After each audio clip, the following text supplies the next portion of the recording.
Bonjour à tous et bienvenue sur NeuroXtrain, je suis Antoine Fréchot. Aujourd'hui, nous abordons un sujet essentiel pour tous les athlètes, les déchirures du mollet. Fréquentes dans les sports professionnels, ces blessures peuvent être débilitantes et nécessitent une attention particulière. Nous allons explorer donc l'anatomie complexe du mollet, comprendre les mécanismes de blessure et vous présenter évidemment des exercices clés pour prévenir, traiter ces lésions. Prêt à renforcer vos mollets, allez on y va. Le muscle gastrocnémien est vulnérable aux blessures car il traverse trois articulations, le genou, la cheville et l'articulation subtalaire.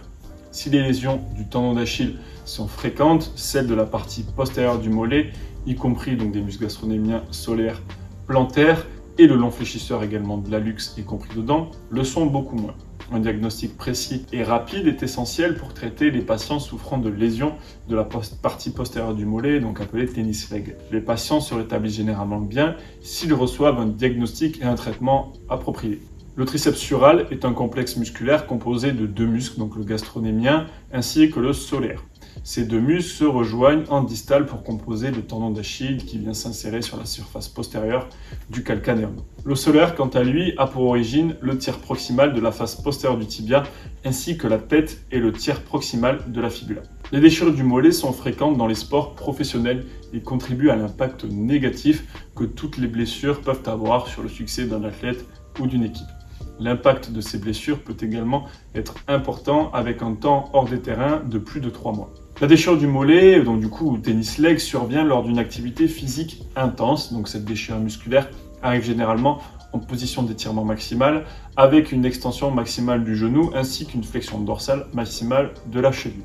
Le risque de développer cette pathologie augmente lors de la contraction volontaire rapide et intense du mollet. Également lors de contractions excentriques lentes et dépassant la tolérance de résistance de force et du coup d'extensibilité musculaire du mollet. Dans la littérature, aucun facteur de risque précis ne fut établi, cependant une fatigue accrue peut présenter un risque plus fort de lésion. Également, une précédente lésion musculaire du triceps sural prédispose l'athlète à une nouvelle lésion en comparant à un athlète sain. Nous voici pour les exercices suite à un tennis leg, suite à une déchirure au niveau du mollet, au niveau du triceps sural. Donc, tout premièrement, déjà, on va avoir la phase juste après la blessure. Donc, contention, d'accord, venir comprimer le muscle lésé, soit avec une chaussette de contention, soit avec une bande de contention. Mettre du froid s'il y a du saignement, d'accord, et laisser au repos les 2-3 premiers jours. Ce qui va être important après, c'est la remise en charge progressive. Premier exercice de l'isométrie. Donc, juste venir ici, en pointe de pied, maintenir, d'accord, cette contraction musculaire. Si c'est trop difficile à un pied, commencez à 2 pieds. Et normalement, ça peut vite être faisable. Un pied en fonction du grade de la lésion. Vraiment recommencer à venir contracter le mollet. Premier exercice, on passe au deuxième. Pour le deuxième exercice, il va être hyper important de venir marcher. Très vite, venir dérouler le pied.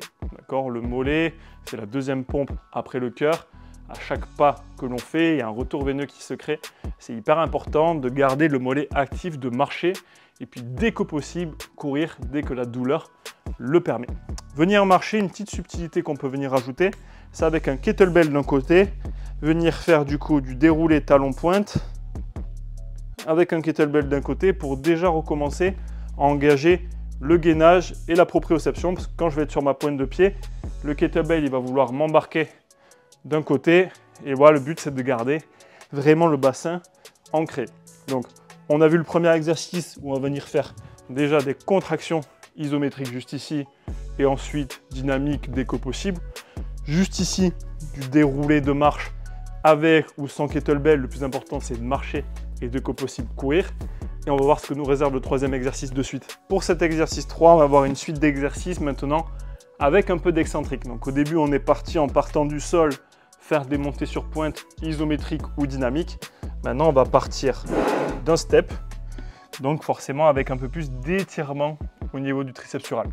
Voici l'évolution, d'accord. Au début, vous commencez à 2 pieds. En fonction de la douleur, venir chercher une belle contraction. 50-50 en termes de poids sur les 2 jambes. Ok, ça c'est facile, j'ai pas de douleur et je trouve que je suis plutôt facile sur cet exercice. Je passe en 2-1. Montée à 2, imaginons ma jambe droite est lésée. Je fais la descente à 1. Je monte à 2 et je descends à 1 sur ce pied. Important de bien garder la jambe tendue si c'est les gastronémiens qui sont touchés et un peu plus fléchi si c'est le solaire qui est touché. D'accord? Parce que les gastronémiens traversent bien l'articulation du genou. D'accord? Donc pour le garder étiré, il faut tendre le genou, alors que le solaire est plutôt lui fléchisseur au niveau du genou. D'accord? Une fois que toutes ces étapes ont été passées, on passe sur tout à 1. Et avec cette phase vraiment excentrique contrôlée et un gros étirement au niveau du mollet. C'est pas un exercice très sexy, mais c'est clairement le plus efficace pour venir renforcer sans mollet. On passe à l'exo 4. En continuant sur le principe de renforcement, on vient rajouter de l'étirement parce qu'on l'a dit, hein, généralement ce genre de blessure, ça arrive au moment où on a une extension forte du genou et une flexion dorsale de la cheville. Donc on va se mettre de plus en plus dans la position lésionnelle, dès que possible. D'accord, dès qu'on commence à cicatriser au niveau de la lésion. Comme si je voulais m'étirer le mollet arrière, d'accord. Main contre le mur, je vais venir lever cette jambe-là, d'accord. Donc juste ici, je me décale un peu. Et le but, ça va être pareil, réaliser des contractions de mollet. D'accord. Je peux le travailler en analytique comme ça, en renforcement pur et dur, ou alors en réalisant des petits sauts avant-arrière, en restant dans cette plage de mouvement avec une forte flexion dorsale de cheville et une forte extension du genou, donc en position lésionnelle pour être fort et qu'au moment de l'appui sur le terrain, pouvoir être fort et ne pas se blesser. Donc on est parti pour l'exo 5, le dernier exercice, et là ça va être une évolution de plusieurs exercices parce que le mollet, d'accord, ça sert à monter sur la pointe, mais quand même dans le sport, le plus important, ça nous sert à sauter. Donc évidemment, il va falloir remettre du saut. Donc comment on remet du saut au début en mode déchargé, c'est-à-dire avec moins que le poids de notre corps, avec un élastique qu'on accroche en haut, plus ou moins dur. Je viens m'accrocher à l'élastique, donc lui il va me tirer vers le haut, il va venir m'enlever du poids, et je vais venir rajouter des petits sauts à 2 pieds, vraiment avec la pointe de pied. Ça c'est ma première étape. Ma deuxième étape, c'est passer sur un pied, pied blessé. Tac, tac, tac, tac. Réaliser des petits sauts sur un pied. Une fois que je me sens à l'aise en étant délesté, je vais venir faire la même chose sans être délesté. Et après, une fois que je suis allé sur 2 pieds avec mon poids de corps classique, venir faire la même chose, vraiment avec la pointe de pied, sur un pied. Ça, c'est les premières évolutions, d'accord?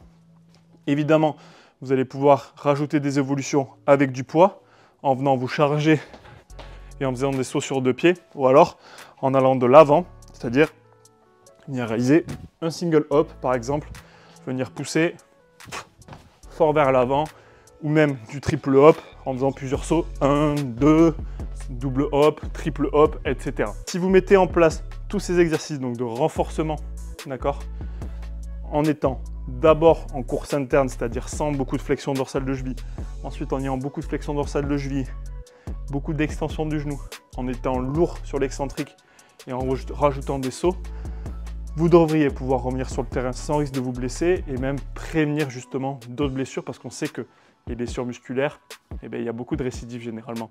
Donc du coup, réalisez ce programme avec consistance, ça devrait aller et vous serez bientôt sur pied. Merci d'avoir regardé cette vidéo sur NourXtrain. Pour plus de conseils théoriques et d'exercices, abonnez-vous à notre chaîne et activez les notifications. Vous pouvez également nous poser des questions en commentaire, nous répondons à tout le monde. Si vous avez des douleurs ou des faiblesses, je vous renvoie vers nos programmes de prévention disponibles sur notre site web nourxtrain.com. Le lien est dans la description. Donc les programmes NourXtrain, notamment celui pour la cheville, mais aussi pour d'autres articulations, vous soulageront de vos douleurs et vous permettront de vous prévenir de prochaines blessures. Je vous dis à très bientôt sur NourXtrain pour plus d'informations sur la santé et le bien-être. Ciao à tout le monde.